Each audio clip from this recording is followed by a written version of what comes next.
Dilema do Poder, capítulo 4. E na semana seguinte, ele pensou e desejou e falou: eu quero a partir de hoje eloquência, sabedoria, entendimento de todas as coisas que o político de alta precisa saber para poder falar para as pessoas e elas entender o meu propósito e querer votar em mim, para que eu vá subir nas pesquisas, ponto a ponto, até chegar no dia da eleição com voto suficiente para ganhar no primeiro turno. E quero sabedoria também nos debates, para que todos entendam que eu sou capaz de governar este país. E, quando foi logo no primeiro debate, ele deu um show de sabedoria, de entendimento de todos os assuntos. E todos ficaram abismados. Mas quem é esse homem? Como é que ele sabe tanta coisa? De onde ele estudou? E as perguntas que faziam para ele respondia todas com sabedoria. Os adversários políticos estavam perplexos, sem saber como contra-atacar.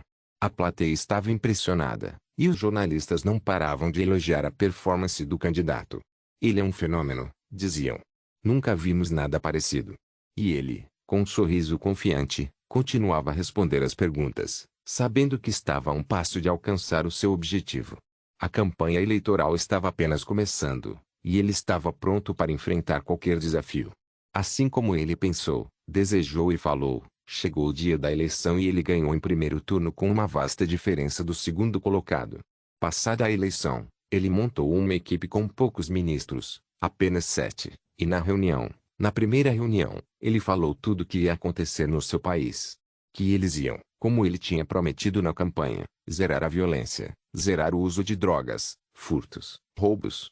Fariam a reforma necessária dos 3 poderes. Iam fazer também com que a inflação e os juros tivessem taxas praticamente a zero, e que o seu país fosse o mais ganhasse investimento ao redor do mundo. Que seu país fosse o que mais recebesse o número de turistas. Tudo isso ele falou na reunião, desejou, pensou e falou na reunião.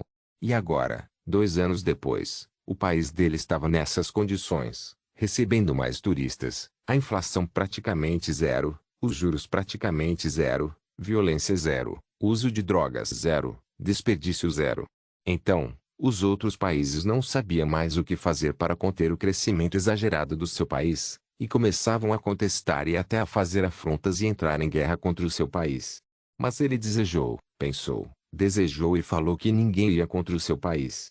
E assim ele continuava avançando, avançando, e cada vez ficando mais próximo e mais poderoso diante do resto do mundo.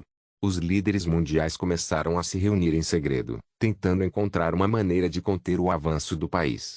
Mas nada parecia funcionar.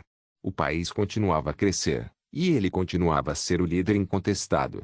E ele, com um sorriso nos lábios, sabia que tinha o poder de fazer o que quisesse. E o mundo começou a se perguntar, até onde ele iria?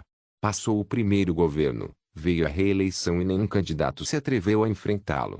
Ele concorreu sozinho, somente para confirmar, e foi reeleito com o máximo de votos e continuou o seu país crescendo.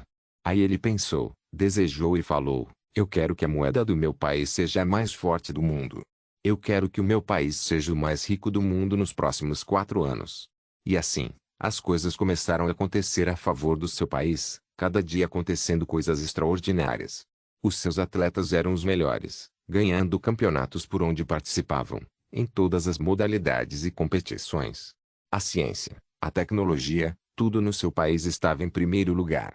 E até que os outros países entenderam e começaram a pedir para ele como era que ele conseguia fazer tudo isso.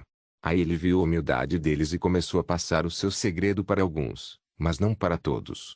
É simples, disse ele. Eu apenas desejo, penso e falo. E as coisas acontecem. Os líderes mundiais estavam impressionados. Alguns começaram a seguir o exemplo dele, mas não conseguiram os mesmos resultados. Ele era único. E ele, com um sorriso nos lábios, sabia que tinha o poder de fazer o que quisesse. E o mundo começou a se perguntar, até onde ele iria? Ele continuou a liderar o seu país, fazendo coisas incríveis e surpreendendo o mundo. E os outros países começaram a se perguntar, como ele faz isso? Qual é o seu segredo?